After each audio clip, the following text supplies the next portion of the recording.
రిషి ఇదేంటి? శారణి ఇదేంటి? జిన్ను ఇదేంటి? క్యాలెండర్ కాదు, క్యాలెండర్. చరణ్ సిట్రైట్ బాస్కెట్ వేసుకుని కూర్చోవాలి. ఇదేంటి? ఓకేనా?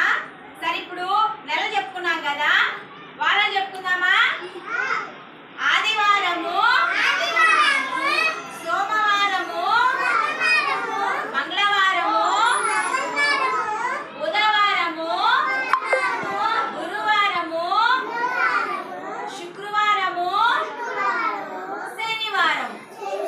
మళ్ళీ సండే, మండే, ట్యూస్డే,